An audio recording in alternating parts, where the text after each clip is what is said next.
नोंथांनि बिपिएफ सरकारा मा मावनानै थाखो सुजित नार्जारिनि थाखाय नोंथाङा मा मावखो बेखौ खोन्थागोर नोंथाङा। दा प्रमद बर' मानगोनां बिथाङा बुंदों मा बड'फानि नाम मुं लानो समाया सिलागां बसुमतारी बिथांनि जोनोम सान बिथांनि थैनाय सानाव सासे बिएलटिनि दैदेनगिरि मानगोनां हाग्रामा महिलारि बिथाङा बीर सिलागांनि थैनाय सानाव खनबेसे बिबार बावैखो बेखौ सोंग्रोना नायोबा मोजां। खुलुमबाय रंजालि बैसागुनि बयनिसिमबो गाहाम हामलायनाय सिबिनायखौ जासिहरग्रोबाय। आङो जिहेतु मैयाहाय इउथ बिपिएफनि मानगोनां कास्टम बसुमतारी बिथाङा ससियेल मिडियायाव जिहेतु जोंनि मानगोनां बिटिआरनि सीएम प्रमद बर' सारखौ आरजाथारै माखासे बाथ्रा बुंनायनि थाखाय आङो दिनै माखासे फिन होनो थाखाय बिनि जिहेतु रिएक्सन होनो थाखाय आङो फंनैसो बाथ्रा बुंनांगौ दं होननानै आं सानदों। थ' आङो बिनिखायनो आं दिनै जिहेतु फंबाय कास्टम बसुमतारी बिथांनि जे बाथ्राफोरखौ लानानै बेवहाय मोननैसो बाथ्रा बुंनो नागिरदों। कास्टम बसुमतारी फंबाया एक्चुअली जोंनि फंबाय बायदिमोन जिहेतु बिथाङा दुलाराय बर' फरायसा आफादनिबो मोनसे समनि बिबानगिरि। दा कास्टम बसुमतारी फंबायनि एनिफ्राय जेडसिम आङो गासिबो बाथ्राफोरखौ मिथिजोबगौ। थेवबो आं किसुमान बाथ्राखौ मिडियानि गेजेरजों बाहाय बुंनांगौ होननानै आं साना आरो बे खोथाफोरखौ मिडियायाव बुंनाया बारा थिग जानाय नङा होननानै आं सानो। दा जियानो जायाथों ससियेल मिडियायाव बिथाङा जिथु बाथ्राफोरखौ बुंबाय बले दा दुलाराय बर' फरायसा आफादनिफ्राय बै समाव जिहेतु बिथाङा बिबाननिफ्राय जिहेतु बोख्लाय जादोंमोन। दा बिनि खिथेरखौ लानानै बिथाङा गोबां बाथ्रा बेवहाय दुलाराय बर' फरायसा आफादखौ एबा प्रमद बर' मानगोनां बिथांखौ बा जोंनि दैदेनगिरिफोरखौ बिथाङा गावनि खिथेर होखांनायनि मुङाव आरजाथारै माखासे बाथ्राफोरखौ बुंलाबायनानै बिथाङा टाइमखौ नस्थ' खालामबाय थादों। दा प्रमद बर' मानगोनां बिथांखौ बिथाङा बुंदों मा बड'फानि नाम मुं लानो समाया। दा बिथांनि खामानि मावनायनि जे रिफारेन्स बे बाथ्राखौ लानानै बिथाङा बुंनो नागिरो जे आङो ओंखायनो बिथांखौ बुंगोन प्रमद बर' मानगोनां बिथांखौ जुदि बड'फानि मुं लानो समाया बिथाङा जुदि बुंदोंब्ला दा कास्टम बसुमतारी फंबायनि 17 बोसोरनि बिपिएफनि खामानि मावनायखौ बिथाङा एसे बोर लानानै जिथु बुङोबा फोरमायोबा बेवहाय साबसिन जायो रायलायनो। दा बिथाङा बुंदों बड'फानि नाम लानो समाया प्रमद बर'आ। दा हाग्रामायावनो बिथाङा सोंनानै नायग्रोबा मोजां। प्रमद बर' मानगोनां बिथांखौ बुंदोंब्ला बिथाङा हाग्रामा महिलारिनाव सोंनानै नायग्रोदे जे बड'फानि थैनाय सान जोनोम सानाव दिनैसिम 17 बोसोराव हाग्रामा महिलारिया बिथांनि थैनाय सान जोनोम सानाव खनबेसे बिबार बावैखौ बेखौ सोंग्रोना नायनाया मोजां कास्टम फंबाया। बड'फानि जोनोम सान थैनाय सानावथ' बाद दोनबाव बिएलटिनि फाउन्डार चेयारमेन सिलागां बसुमतारी बिथांनि जोनोम सान बिथांनि थैनाय सानाव सासे बिएलटिनि दैदेनगिरि मानगोनां हाग्रामा महिलारि बिथाङा बीर सिलागांनि थैनाय सानाव खनबेसे बिबार बावैखो बेखौ सोंग्रोना नायोबा मोजां कास्टम फंबाय नोङो मिन्थिया हसिया किसुमान बाथ्राफोरखौ दायो बुंनो जिथु लादोंबा जों बुंनो गोनां बाध्य जायो। जाय प्रमद बर'आ बड'फानि जोनोम सानखौ बिटिसिआव खुंथायाव फैनाय लोगो लोगो बड'फानि जोनोम सानखौ 31 मार्च फरायसा सान हिसाबै बिथाङा बिटिआरआव फालिजेनदों। दिनै फालियै फालियै सारा आसामाव जे 31 मार्च एबा फरायसा सानखौ आसामावनो दिनै फालिहोनो जों हाबाय। बेनि क्रेडिटखौ नोंथाङा मिथिगौ ना? सोरनि दारै दिनै सारा आसामाव सारा पृथिबियाव दिनै बे बड'फानि मुङा बोरै गायसनजाखो बे बाथ्राखौ नोंथाङा एसे साननानै नायदो।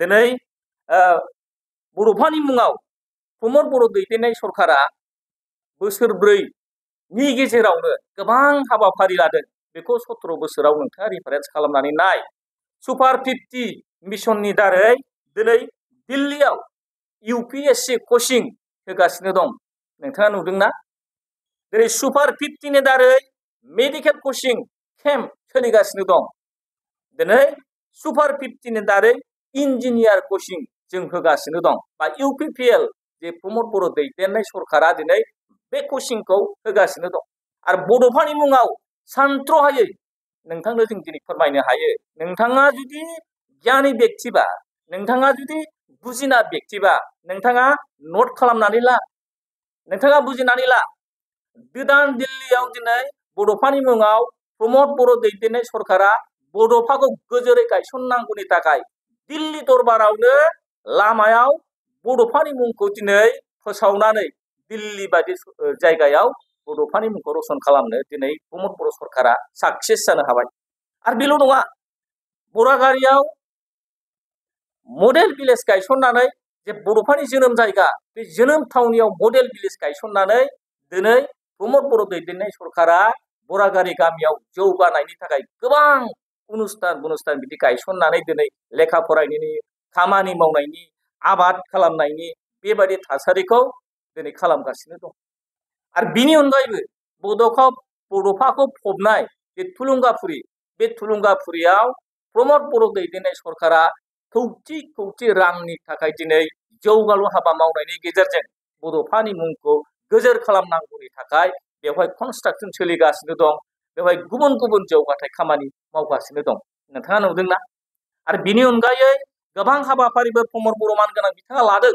नोंथाङा नोट खालामनानै ला दा नोंथाङा ओरैनो बुंनायनि मुङाव राजनिति खालामनायनि मुङाव प्रमद बर'खौ माबा मोनसे बुंनानै राजनिति एबा माबा मोनसे भट आदाय खालामनो सानदोंबा बे खिन्थु जानाय नङा दिनै बर' रायजो राजाफोरा प्रमद बर'नि महर मोखांखौ नायनानै प्रमद बर'खौ मोजां मोननायनि बाथ्रा गैया बेखौ नोंथाङा मोजाङै मिथिना लानाया मोजां प्रमद बर'नि महर मोखांजों नङा मानगोनां प्रमद बर' बिथांनि खामानि मावनाय बिथांनि जे एक्टिभिटिस बिथांनि रायजो राजाफोरखौ आदर खालामनाय बिजोंसो प्रमद बर' मानगोनां बिथाङा रायजो राजानि आंगो जानो हादों नोंथाङा बे बाथ्राखौ मिथिनानै ला दिनै नोंथाङा बुंदों जे बिटिआरआव दा बिटिसि ओनसोलाव फोरोंगिरिखौ बुथारबाय फोरोंगिरि बुथारनाया माखौ बुङो फंबाय कास्टम नोंथाङा बेखौ मोजाङै क्लियारिफिकेसन होलाय फोरोंगिरिखौ सोर बुथारदों फोरोंगिरिखौ बुथारनाय होननाय सोदोबा माबोरै बे बाथ्राखौ नोंथाङा मोजाङै क्लियार हो जाय प्रमद बर'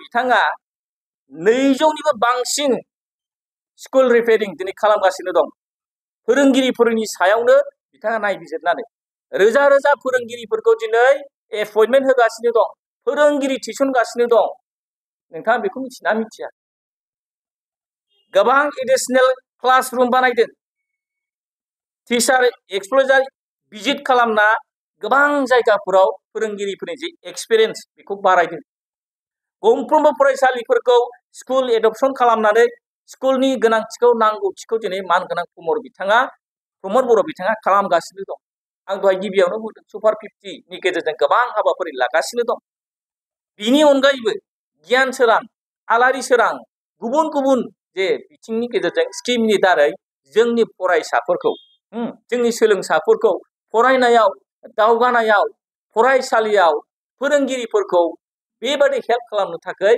बिटिआर सरकारा जोंनि प्रमद बर' सरकारा अनलि 4-5 बोसोरनि गेजेराव दिनै प्रमद बर' मानगोनां बिथाङा साक्सेस जादों बेखौ नोंथाङा 17 बोसोराव नोंनि हाग्रामा महिलारि दैदेननाय सरकारा बेसेबां खामानि मावनो हादों बिनि सार्टखौ नोंथाङा फरायनानै खोन्थालाय कास्टम फंबाय दा बे बाथ्राखौ नोंथाङा इमोसन जानानै बुंनाङा मानसिया इमोसनजों थांनो नाङा नों साननो हागौ बिराद स्पिडआव बुङोबा बिराद गोब्राबै बुङोबा बिराद माने नोंखौ मोजां मोनगोन हाग्रामा महिलारिखौ बिराद माने मोजां मोनगोन नेबा आं बुंगोन 17 बोसोराव नों हाग्रामा महिलारि दैदेननाय बिफेबा दिनै जौ जुवा जोंनि लाइमोनफोरखौ बेबायदि एन्टि ससियेल एक्टिभिटिसनि गेजेरै जौ लोंनाय जुवा गेलेनाय तास गेलेनाय मेलायाव बाहायनानै 17 बोसोराव बर' लाइमोनफोरखौ दिनै हाग्रामा महिलारिया धंस खालामदों फोजोबस्रांदों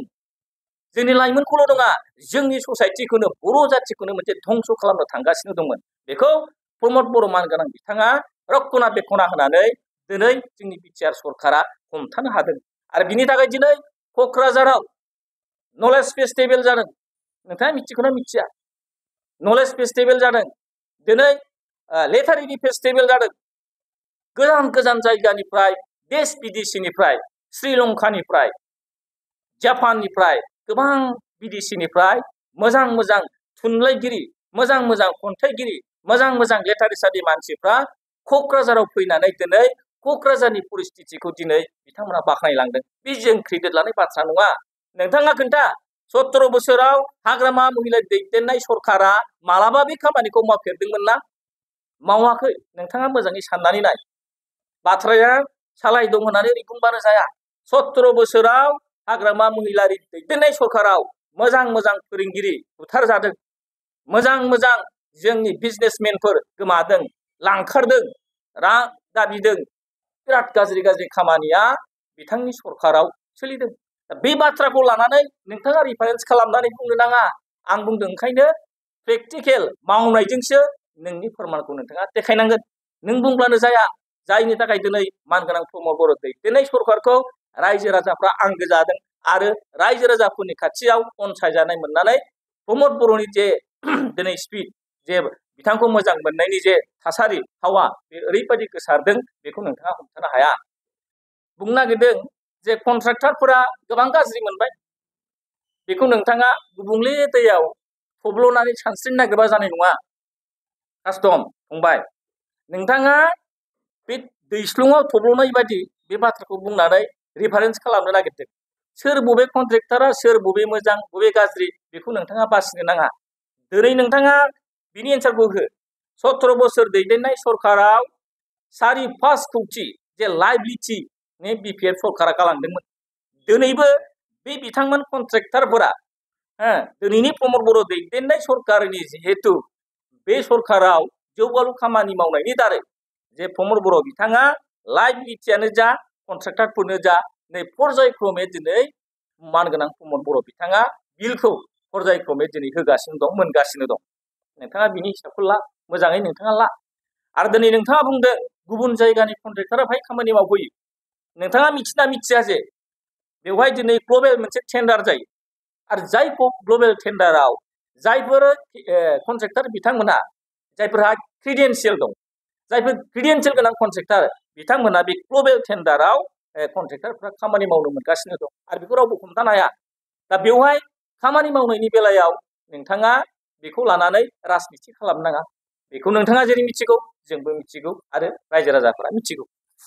दा नोंथाङा गोबां बाथ्रा बुंदों जे लाइमोनफ्रा प्रमद बर' मानगोनां बिथांखौ गाज्रि मोनबाय, सोंखारिबाय, नानानथा बाथ्राफोरखौ लानानै नोंथाङा गोबां बाथ्रा बुंनो नागिरदों।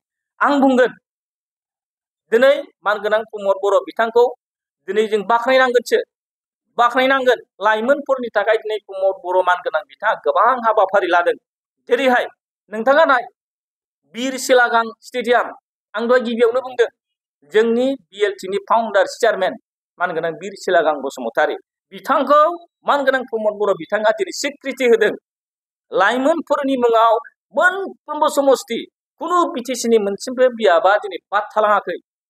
मोनफ्रोमबो बिटिसि बियाबनि कनस्टिटिउयेन्सिफोराव बिर सिलागांनि मुङाव कौटि कौटि थाखाजों बिथाङा दिनै माने स्पर्ट्सनि स्टेडियाम बिर सिलागांनि मुङाव स्टेडियाम बिथाङा बानायगासिनो दं। नोंथाङा नुदोंना? नोंथाङा नुवाखैबा मोजाङै बिनि सायाव तदन्त खालामनानै नाय। दिनै स्पर्ट्स जायफोर लाइमोन गेलेगिरिफोरनो थाखाय प्रत्येक डिस्ट्रिक्टआव 100 जन करिया दिनै स्कलारशिप होदों। नोंथाङा नुदोंना? प्रमद बर'नि दैदेननाय सरकाराव बे जागासिनो दं। नोंथाङा खोन्था 17 बोसोराव हाग्रामा महिलारि सरकार दैदेननाय सरकारा लाइमोनफोरनि मुङाव माबा बिमुं दोननानै बेबायदि जोंनि जिहेतु लाइमोन गेलेगिरिफोरनि मुङाव माबा मोनसे आसुरि लादोंना? नोंथाङा खोन्थानानै हो रायजो राजाफोरनो। दिनै स्पर्ट्स आइटेमनि बेलायाव गोबां दिनै मानगोनां प्रमद बर' बिथाङा फुटबल राननानै होदों क्लाबाव। मोनसेबो क्लाब थालाङाखै। क्रिकेट गेलेग्रा क्रिकेटनि आइटेमफोर बिथाङा राननानै होदों। भलिबलनि आइटेमफोर राननानै होदों। बिथाङा हकिनि आइटेमफोर राननानै गोबां जोङो बुंथ'नो हायै मानगोनां प्रमद बर' बिथाङा बेबायदि आसनि लानानै दिनै लाइमोनफोरखौ खामानि मावहोगासिनो दं। नोंथाङा मोजाङै तदन्त खालामनानै नाय। नलेज फेस्टिभेल खालामदों, आं दहायनो गिबियाव बुंखांबाय।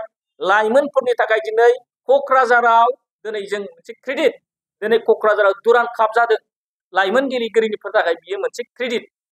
बिथांमोना दिनै दुरान्ड कापनि जे गोहोम, बे गोहोमाव थानानै गोबां जोंनि गेलेनायखौ जोङो दावगालांगासिनो दं, बारायगासिनो दं। नोंथाङा मिथिगौना क'क्राझाराव IPL जागासिनो दङ, ISPL जागासिनो दङ। क'क्राझाराव ISPL नि दारै जोंनि लाइमोन गेलेगिरि बिथांमोना गेलेनायनि जे आदब, गेलेनायनि जे टेकनिक, बेखौ बारायहोनांगौनि बिनि दिनै जोंनि लाइमोनफोरा बेखौ खालामगासिनो दं। बेबो मानगोनां प्रमद बर' दैदेननाय सरखाराव। नोंथाङा मिथिगौना ग्रिन मिशन बिथाङा गायसननानै, मानगोनां प्रमद बर' बिथाङा लाइमोनफोरखौ ज' खालामनानै ग्रिन मिशननि दारै बिफां गायनाय हाबाफारि बानायगासिनो दं। नोंथांनि लिस्टआव गैयाबा नोंथाङा नट खालामनानै ला। ग्रिन मिशननि दारै बिफां गायदों, आबाद खालामदों, बोरमा, अमा, दाउ फिसिनाय, मैखुन बानायनाय, गोबां आइटेम जोंनि लाइमोनफोरा दिनै मोनसे मिसगाइड जानानै बेलेग लामाजों थांनो नागिरनायखौ मानगोनां प्रमद बर' बिथाङा हमथानानै बे ग्रिन मिशननि दारै गोबां हाबाफारि लादों। दिनै साफा लाइमोनफोरा गाव गावनि लाइफआव गायसननायनि जे मोनसे थागिदा, बेखौ दिनै गायसननानै लानो हादों। नोंथाङा मिथिगौना? नोंथाङा 9 सिडुलनि बाथ्राखौ मिथिया हसिया बुंनो नाङा। 90 सिडुलाव गायसनजादों, बेखौ हाग्रामा महिलारिया लाबोदों, नोंथाङा बुंनो नागिरदों। येस, जों बुङा हाग्रामा महिलारि मानगोनां बिथाङा क्रेडिट गैया होननानै जों बेखौ बुंनो नागिराखै। येस, नंगौ, हाग्रामा महिलारिनि दिनाव बिटिआर एकर्ड जादों, BTC एकर्ड जादों, राइट। हाग्रामा महिलारि बिथाङाबो मावदों। नाथाय नोंथाङा मिथिना मिथिया जे बर' रावनि थाखाय गोबां बोसोर बर' थुनलाइ आफाद, एबसु, बर' रायजो राजाफोरनि मोनसे दाबि, बर' रावनि थाखाय 90 सिडुलाव, भारतनि 90 सिडुलाव बेखौ थिसननांगौ बर' रावखौ। बै बाथ्राया जोंनि गोबां बोसोरनि मोनसे डिमान्ड, बर' रायजो राजाफोरनि, बर' साहित्य सभानि, एबसुनि। दिनै BTC एकर्डनि दारै बे जिनिसा बे एकर्डनि दारै फैफादों। थिगैनो दं, हाग्रामा महिलारि दैदेननाय BTC जे एकर्डआव बे गोरोन्थियाव जानानै फैबाय। नोंथाङा बेखौबो सिमा जानांगोन। नोंथाङा मिथिना मिथिया जे 2020 नि जे 27 फेब्रुवारियाव बिटिआर एकर्डनि दारै बर' रावा आसाम स्टेटनि जे अफिसियेल एस'सियेट लेंगुवेज जाबाय बर' रावा। दा बेबो जे बिटिआर एकर्डनि मोनसे खामानि, जाय बिटिआर एकर्डनि मोनसे क्रेडिट, आरो बेबो मानगोनां प्रमद बर' दैदेननाय जिथु सरकार, बे सरकारनि नाजानायाव दिनै बर' रावा जे आसामनि मोनसे अफिसियेल एस'सियेट लेंगुवेज जाबाय। नोंथाङा बे बाथ्राखौ मानो मिथिना मिथिया? नोंथाङा मिथियाबा बेखौ नट खालामनानै ला। गोबां बाथ्रा बुंदों नोंथाङा। दा सुजित नार्जारिनि बाथ्राखौ आङो बुंफिनबावनो लुगैदों। सुजित नार्जारिखौ सरकार जोबनोसैखाय गोसोखांदों, प्रमद बर'आ ओरै खालामदों होननाय बाथ्राया, खिन्थु बेखौ हाग्रामा महिलारि दैदेननाय सरकार बा BPF सरकारनि बै समनि बाथ्राखौसो जोङो गोसोखांफिननो गोनां जायो। प्रमद बर'आ जुदि दिनै जेबो मावाखैब्ला 17 बोसोराव नोंथांनि BPF सरकारा मा मावनानै थाखो? सुजित नार्जारिनि थाखाय नोंथाङा मा मावखो बेखौ खोन्थागोर नोंथाङा। आं बिनिफ्रायनो बुजियो जे फंबाय कास्टमा जे एकनिफ्राय 100सिम साननो रोङा, बे बाथ्रायासो बाहाय फोरमान जादों, गुबुन बाथ्रा नङा। नोंथाङा नोंथांनि केरेक्टारखौ, नोंथांनि आखल आखुखौ सोब बुंथिनानै लागासिनो दं। बे बाथ्राखौ मोजाङै थाल लानाया मोजां। बिराद स्पिडआव बुंबानो जे नों बुंनाया राइट, बे बाथ्राया मालाबाबो जाया। साननो रोङा, जाय मानसियाल'नो 1निफ्राय 10-12ल' साननो रोङो, बे मानसिया दिनै प्रमद बर'नि बाथ्राखौ नाम लानो समाया। आंथ' सानो प्रमद बर'ल' नङा, बड'फानि बाथ्राजों बादो प्रमद बर' केने बर'नि दैदेनगिरिफोरनि खोथाखौ, मुंखौ कास्टम फंबाया लानोनो समाया। माबोरै? नोंथाङा नाय, 17 बोसोराव नोंनि BPFआ मा मावदों आं बेखौ खोन्थानो। 4 बोसोरावनो दिनै मानगोनां प्रमद बर' बिथाङा समस्ति मोनसेयाव सुजित नार्जारि अडिट'रियाम जिथु हल, बेखौ बानायबाय। मोनफ्रोमबो बिटिआरनि बियाबाव सुजित नार्जारिनि मोनसे अडिट'रियाम हल। नोंथाङा मिथिगौना? बिनि अनगायैबो गोबां हाबाफारि लादों, जेरै जायफोरनाखि सुजित नार्जारिनि मुङाव गोबां आसनि दिनै माने बिटिआर सरकारा फोसावगासिनो दं आरो मावगासिनो दं। दा नोंथांखौ आं बे बाथ्राखौनो ओंखायनो बुंनानै फोरमायथि हरनो सानो। मानोना सुजित नार्जारिनि बाथ्राखौल' बुङाबालासिनो स्कुल, कलेज, इउनिभारसिटि गोबां बेवहाय हाबनानै दं। जायफोर मानगोनां प्रमद बर' दैदेननाय सरकारा बेफोरनि सायाव गोबां हाबाफारि लागासिनो दं। नोंथाङा बुंनो नागिरदों जे बले स्कुल, कलेज, इउनिभारसिटि थैजोब्बाय, बुथारजोब्बाय, जेबो खालामनो हादिया, मावसोनो हादिया। आं बेनि हिसाबखौ नोंथांनो होनो नागिरदों। आं दहाय गिबियावनो बुंबाय स्कुल एडप्सन खालामनाय, स्कुल रिपेयारिं खालामनाय, गोबां बाथ्राफोरखौ आङो बेवहाय दायो गोसोखांहोनायनि लोगोसे आं फोरमायनो नागिरनाया बेनो जे मानगोनां प्रमद बर' दैदेननाय जे बिटिआरनि जे सरकार, बे सरकारा जोंनि बिटिआर ओनसोलाव गासै 26टा कलेज दं। 26टा कलेज आरो 26टा कलेजनि गेजेराव 10टा कलेज जायखौनाखि 17 बोसोराव हाग्रामा महिलारिया फोथासेबो मावनो हायाखै, दांनो हायाखै। जेखौ दिनै प्रमद बर' सरकारा बे 26टा कलेजफोरनि गेजेराव 10टा कलेजखौ सरकारि खालामनो हाबाय। नोंथाङा मिथिगौ ना बेखौ हाग्रामा महिलारिया मालाबा मावफेरनो हादोंमोन? हायाखै। दिनै मानगोनां प्रमद बर' बिथाङा बे 10टा कलेजखौ सरकारि खालामनो हाबाय। दा बे बाथ्राखौ आं फोरमायो। बिनि अनगायै गोबां दं। सिमा बारायनायनि बाथ्राखौ नोंथाङा बुंदों। बिटिआरनि सिमा बारायनायनि बाथ्राखौ नोंथाङा जेबो मिथिया हुसिया बेवहाय बुंलाबायनाया थिग नङा। बे बाथ्राखौ रायजो राजाफ्रा मोजाङै मिथिगौ। नोंथाङा मिथियाबा मिथिनानै ला। दिनै नोंथाङा मिथिगौ जे 60टा रेभिनिउ भिलेज दानि गोदान जे नटिफिकेसनाव दिनै बे हाबबाय। 60टा 60 भिलेज बेवहाय दिनै 60टा जुदि रेभिनिउ भिलेजआ जुदि हाबबायब्ला 60टा जुदि रेभिनिउ भिलेजआ हाबबायबा मोनसे रेभिनिउआवनो जुदि 6टा 7टा जुदि सुबा भिलेजफोर जुदि बेवहाय दङब्ला होमबा 60टा रेभिनिउ भिलेजआव खयश'था खय हाजारथा गामिया दिनै भिलेजआ बेवहाय दिनै जोंनि बाउन्डारि सिङाव बिटिआरनि सिङाव हाबगोन। नोंथाङा मिथिगौ ना? नोंथाङा मिथियाबा मिथिनानै ला। दिनै नाय गहपुरसिम बाउन्डारि बारायनाय एक्सटेनसन जानाय लोगो लोगोनो बे गामिया रेभिनिउ भिलेजआ हाबनाय लोगो लोगोनो बिटिआरनि जे फ्रायबफोर बिटिआर ओनसोलाव जानाय जौगालु हाबा, बे हाबाया दिनै गहपुरसिम ओनसोलाव गोबां बिटिआरनि बायजो नोंथाङा जे खोथाखौ बुंदों बेवहायबो दिनै बिटिआरआ जे सिङाव हाबबाय बले जौगालु खामानि लामा, दालां, स्कुल, फरायसालि गोबां बे जौगालु हाबाफारिया दिनै मावजागासिनो दं। बिटिआर ओनसोलाव जिहेथु दा जे साख्रिनि जे इन्टारभिउ बे इन्टारभिउआवबो दा गहपुरसिम थानाय जोंनि थागिबि सुबुंफोरा बिटिआरआ बाउन्डारि बारायनाय लोगो लोगो बिटिआरनि जिहेतु बिटिआरनि सिङाव गोलैनाय जोंनि जे सात्रफोर, जोंनि लेखा गोरोंफोर व्यक्तिफोर बिथांमोना दिनै इन्टारभिउ साख्रिनि दिनै बिथांमोना बे इन्टारभिउ जिरायनो हाबाय।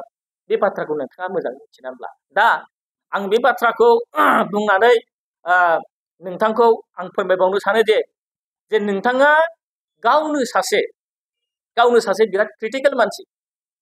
आं बे बाथ्राखौ बुंनो गोसो गैया। मानोना आं दहायनो बुंदों जे ससियेल मिडियायाव बे बाथ्राखौ बुंनानै मोजां जानाय नङा होननानै आं बे बाथ्राखौ बुंबाय थादों। जे गावनो सासे क्रिटिकेल। नोंथाङा बे बाथ्राखौ गोसोखांनानै ला। नोङो पार्सनेल लाइफआवनो जेबो गैया। नोंनि न'खरा नों पार्सनेल लाइफआव नों धंस' जाबायमोन। नोंखौ जों दोनखोमादों। नोंखौ जोङो लाखोमादों। जे नोंथाङा गावनि पार्सनेल लाइफआवनो न'खर संसार धंस' जानो थांगासिनो दंमोन। बेखौ नोंथाङा खोन्थानानै ला। मा खारनाव एबसुनिफ्राय बिबाननिफ्राय बोख्लायजाया बेखौ नों हारसिं बुंनानै लानायसाय। मा खारनाव नोङो बोख्लायजागोन? जाय मानसिया पार्सनेल जिउआव जेबो गैया, जाय मानसिया गावनो धंस', बे मानसिया सोरबा प्रमद बर', सोरबा बड'फा, सोरनिबानि नामखौ लानो नों समाया। आरो दिनै आं ओंखायनो बुंगोन जाय बेक्तिया गावनो जेबो गैया, बे मानसिया पलिटिकेलाव फैनानै हुब्रा बाथ्रा बुंलाफैनायखौ खुनु रायजो राजाफ्रा एक्सेप्ट खालामा। दिनै जोंनि बर' मानगोनां बिथांमोना, बर'नि रायजो राजा बिथांमोना नोंनि बे बाथ्राखौ मुल्य दं होननानै साना। मानोना 17 बोसोराव जों मिथिगौ, रायजो राजा मिथिगौ, गोबां बेबायदि अबस्था। जोङो बोथिसे ओंखाम जानो जोङो बेबायदि सुबिदा सान्थि गैयामोन। दैलिक मानसि लांखारनाय, दैनिक मानसि गोमानाय, बुथारलायनाय, दानथारलायनाय, बेबायदि परिबेसजों जोङो उन्मुखिन जाबोदों 17 बोसोराव बिपिएफ दैदेननाय सरकाराव। दिनै मानगोनां प्रमद बर' बिथाङा बिटिआर सुक्ति खालामखांनायनि उनाव मोनसे शान्तिनि सुक्ति जे एकर्ड खालामदों बे एकर्डनि दारै दिनै जोंनि गेजेराव मोनसे गोजोननाय फैदों जोंनि गेजेराव मोनसे जौगानाय फैदों जोंनि बिटिआर ओनसोलाव बे हालामाव दिनै साफ्रोमबो रायजो राजाफ्रा गोजोननायखौ जों इन्जय खालामनो हादों जों गावजों गाव बिजनेस खालामनो हादों बोथिसे ओंखामखौ जों खबसे ओंखामखौ जोङो सानसे न'खराव जानो हादों स्कुल कलेजाव जों थांनो हादों जोङो बिजनेस खालामनो हादों मैगं फाननानै जाग्राफ्रा मैगं फाननानै जादों न' गैजायै मानसिफोरा न' मोनदों हा गैजायै मानसिफोरा हा मोनदों बेखौ सोर खालामदों मानगोनां प्रमद बर' बिथाङा खालामदों नोंथाङा मिथिनानै ला 17 बोसोराव हाग्रामा महिलारिया गांसेबो हा पाट्टा राननो हायाखै हानि डकुमेन्ट्स होनो हायाखै बेखौ प्रमद बर' सरकारा बोसोरब्रैनि गेजेरावनो दिनै 2-2.5 लाखनि बारा दिनै हा पाट्टा रानगासिनो दं नोंथाङा मिथिगौ जे PMAY 2-2.5 लाखनि बारा दिनै मानगोनां प्रमद बर' दैदेननाय सरकारा PMAY होदों नोंथांनि BPF सरकारा 17-18 बोसोराव दिनै 40-50 हाजारनि बारा नोंथांमोनहा बेबायदि रायजो राजा गोरिब दुखिया मानसिनो न' होनो हायाखै बिनि हिसाबा जोंनाव दं जों ओरैनो बुंलाबाया गासिबो जों खावलायो नोंथाङा जोंनि मानगोनां प्रमद बर' बिथां प्रमद बर' दैदेननाय बिटिआरनि CM मानगोनां बिथाङा दिनै जिबायदि लेभेलजों थांगासिनो दं जे जों रुटजों जों थांगासिनो दं बर' रायजो राजाफोरनि जौगानाय गोजोन खौसेथि हाजार हाजार लाख लाख मानसिफोरनि अनसायनाय मोननानै दिनै मानगोनां प्रमद बर'आ मोनसे मोजां जे सरकार बे सरकारखौ खुंगासिनो दं बेवहाय नोंहा बुंनायनि जेबो हाद गैया मानोना नोंथाङा गाव हारसिङैनो बिथिक्रम जानानै जोबस्रांनाय मानसि दा नों बायदि सासे मानसिया मानगोनां प्रमद बर' दैदेननाय सरकार एबा पार्सनेल प्रमद बर' मानगोनां बिथांखौ बुंलाबायनाय अश्लील भाषाजों बिथांखौ अपमान होनो नागिरनाय आरिनाय राजनिथि आदाय खालामनाय बे जेबो मिन खालामा बरंस नोंथाङा मानगोनां प्रमद बर' बिथांखौ बिदि बुंबाय थानायनि गेजेरजों नोंथाङा गाव हारसिङैनो नोंनि मान सन्मान जाखिनि बासिनानै दंमोन जा एसे मान सन्मान दंमोन बेखौबो नोङो डेस्ट्रय खालामनानै नों फोजोबस्रांनानै लानो थांगासिनो दं